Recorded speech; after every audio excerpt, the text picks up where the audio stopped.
नमस्कार, मी शौर्य मनोज कुमार सावंत. आज आपण 6th स्टँडर्डचा 11वा चॅप्टर वर्क अँड एनर्जी शिकणार आहोत. तर चला तर मग आपण सुरू करूयात वर्क अँड एनर्जी.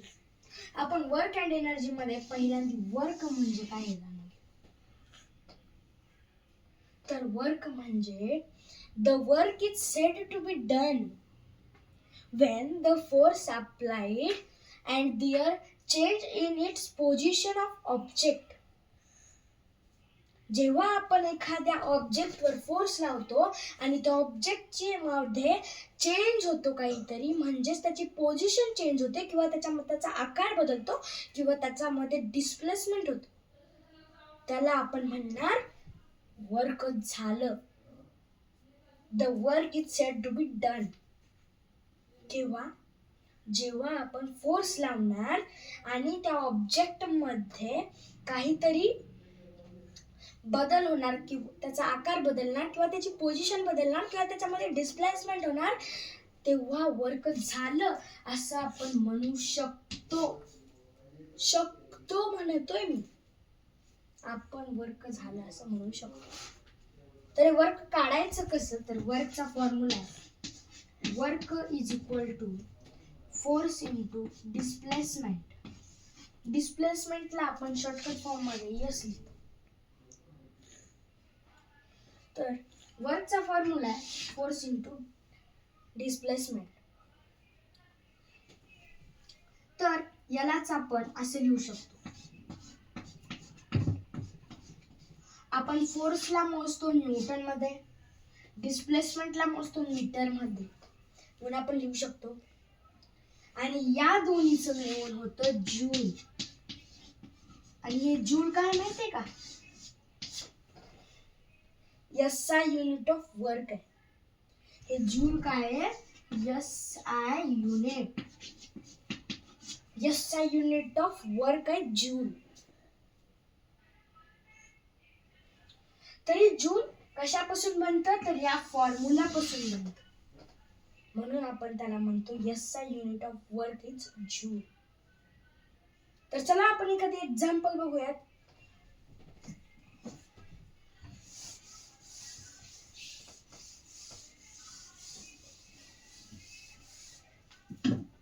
आपल्याला दिलाय, आपल्याला वर्क काढायचा. Find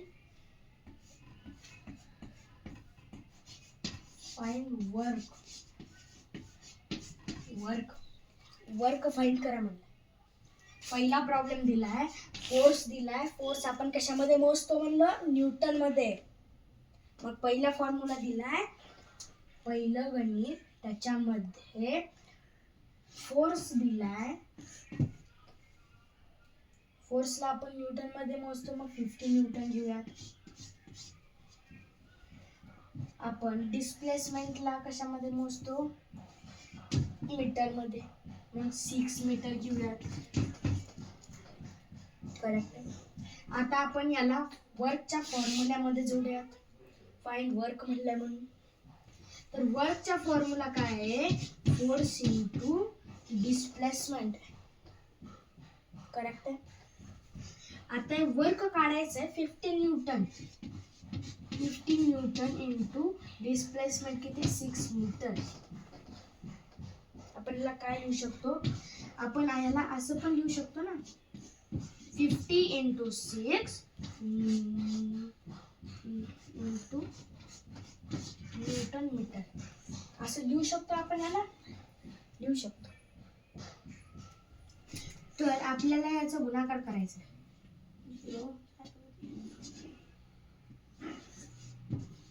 300 metre.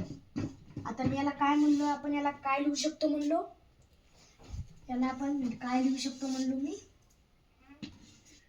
जूल. जूल लिहू शकतो.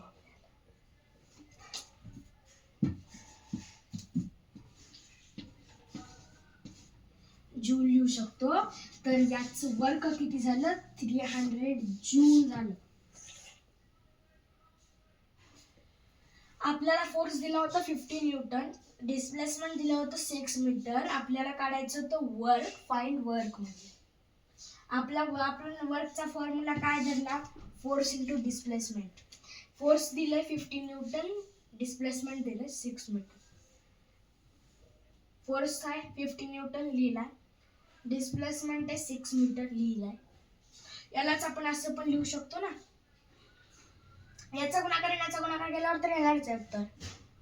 मग याचा आन्सर आलं 300. काय याचा आन्सर 300. आणि याचं जशाच तसं लिहूयात. आणि यालाच मी काय म्हणलं होतं, एसआय युनिट.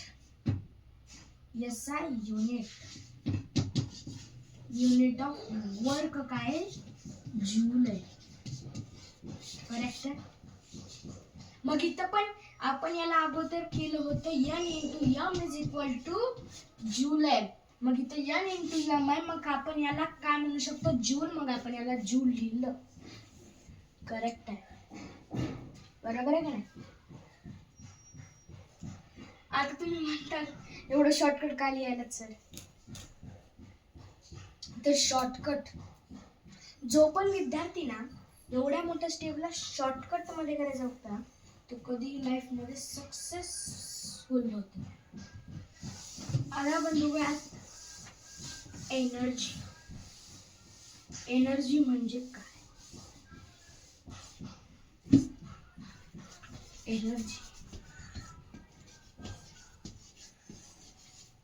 एनर्जी म्हणजेच the capacity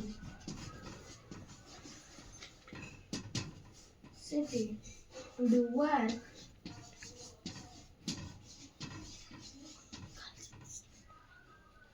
called energy.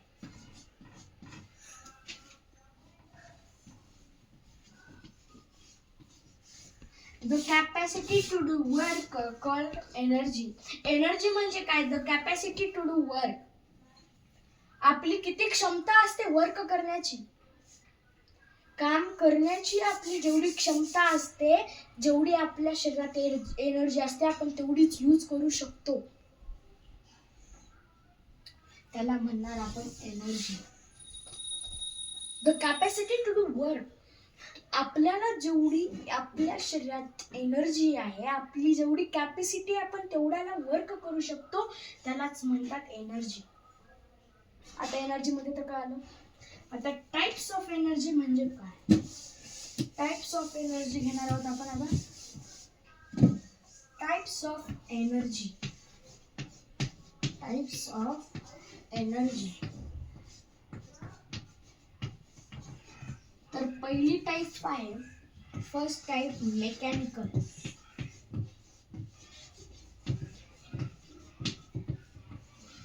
Mechanical energy. याचे पण 2 टप्पे पडतात. पहिला आहे पोटेन्शियल एनर्जी.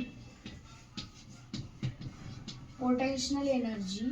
आणि दुसरा आहे तो आहे कायनेटिक एनर्जी. आता म्हणतात काय पोटेन्शियल एनर्जी म्हणजे आणि कायनेटिक एनर्जी म्हणजे. पोटेन्शियल एनर्जी म्हणजे आपण जेव्हा एखाद्या ऑब्जेक्टला वर फेकतो तेव्हा त्यामध्ये जी एनर्जी असते ती वर जाताना असते पोटेन्शियल एनर्जी आणि खाली येताना असते कायनेटिक एनर्जी. म्हणजेच पोटेन्शियल एनर्जी म्हणजे आपण जेव्हा एखाद्या ऑब्जेक्टला वर फेकतो तेव्हा त्याच्यामध्ये जी एनर्जी असते आपण त्याला म्हणतो पोटेन्शियल एनर्जी. आणि एखादी ऑब्जेक्ट जर खाली येत असेल त्याच्यामध्ये जी एनर्जी असते त्याला आपण म्हणू शकतो कायनेटिक एनर्जी. आता आणि जेव्हा आपण एखाद्या ऑब्जेक्टला वर फेकतो पण एनर्जीमध्ये मस्क्युलर एनर्जी नाही बरं का, म्हणून आपण जेव्हा वर फेकतो तेव्हा आपण कोणती एनर्जी लावली वर फेकण्यासाठी, तर ती पण येते पोटेन्शियल एनर्जी. आता पोटेन्शियल एनर्जी आणि कायनेटिक एनर्जी झालं. आता दुसरा टाइप आहे तो आहे हीट एनर्जी. आहे हीट एनर्जी. आहे हीट एनर्जी. दुसरा टाइप आहे हीट एनर्जी. हीट एनर्जी म्हणजे काय, जी energy which we get from heat. जी एनर्जी ऊर्जेपासून तयार होते. म्हणजेच एखाद्या हीटमुळे तयार होते त्याला म्हणणार आपण हीट एनर्जी. जी energy which we get from heat, जी एनर्जी हीट पासून मिळते आपल्याला त्याला म्हणणार आपण हीट एनर्जी. आता तिसरा प्रकार बघूया. तर तिसरा प्रकार आहे लाईट एनर्जी. लाईट एनर्जी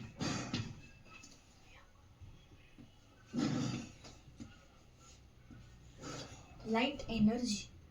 आता लाईट एनर्जी म्हणजे काय? तर लाईट एनर्जी म्हणजे जशी हीट एनर्जी असते ना तशीच असते लाईट एनर्जी. जी energy which we get from light, जी एनर्जी लाईट पासून तयार होते त्याला म्हणणार आपण लाईट एनर्जी. लाईट एनर्जी म्हणजे आता समजलं. तर आपण आता चौथ्या प्रकाराकडे वळूया. जर का लाईट एनर्जीचं एक्झाम्पल बनलं तर तुमच्या रूम मध्ये बल्ब तर असेलच, आपण त्याला म्हणणार लाईट एनर्जी. तर चौथा प्रकार आहे. चौथा प्रकार बघा काय आहे? Chemical energy.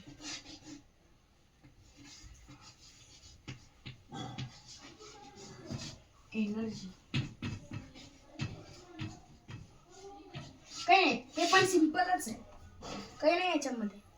जी एनर्जी केमिकल रिॲक्शन पासून तयार होते त्याला म्हणतात केमिकल एनर्जी. साखरेला तुम्ही बिना तेलाचं कशाचं पण जर का गॅस तापवायला ठेवलं, हीट एनर्जी दिली तर ते ज्याच्यामध्ये होतं त्याला म्हणतात केमिकल एनर्जी. ते लिक्विड मध्ये जाईल त्याला म्हणतात केमिकल एनर्जी. तर केमिकल एनर्जी झाली. पाचवा प्रकार आहे साऊंड एनर्जी. काय? Sound energy.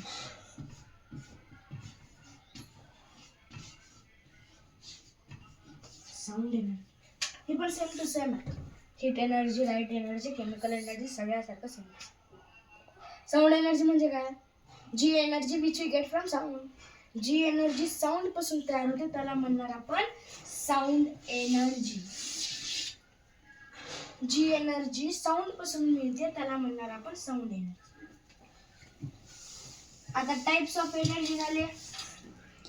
आता आपण बघणार आहोत source of energy. Source of energy. आता सोर्स ऑफ एनर्जी काय आहे? तर सोर्स ऑफ एनर्जी फर्स्ट आहे कन्व्हेन्शनल एनर्जी.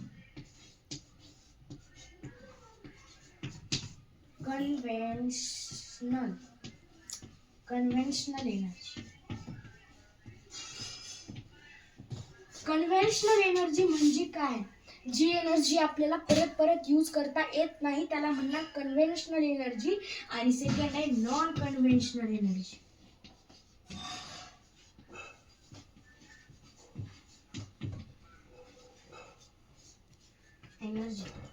सेकंड आहे नॉन कन्व्हेन्शनल एनर्जी. फर्स्ट आहे कन्व्हेन्शनल एनर्जी. कन्व्हेन्शनल एनर्जी म्हणजे जी एनर्जी आपल्याला परत परत यूज करता येत नाही त्याला म्हणणार आपण कन्व्हेन्शनल एनर्जी. आणि जी एनर्जी आपल्याला यूज करू शकतो आपण परत परत त्याला म्हणणार नॉन कन्व्हेन्शनल एनर्जी.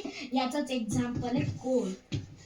आणि नॉन कन्व्हेन्शनल एनर्जीचा आहे सन, सोलार एनर्जी.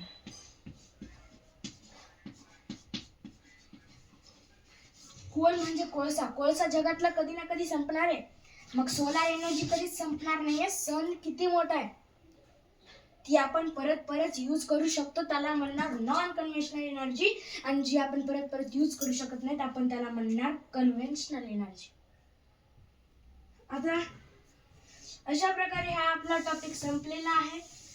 धन्यवाद. तुम्ही माझा व्हिडिओ शांतचित्ताने ऐकला म्हणून. आणि हा व्हिडिओला जाता जाता लाईक, सबस्क्राईब आणि शेअर करा. धन्यवाद.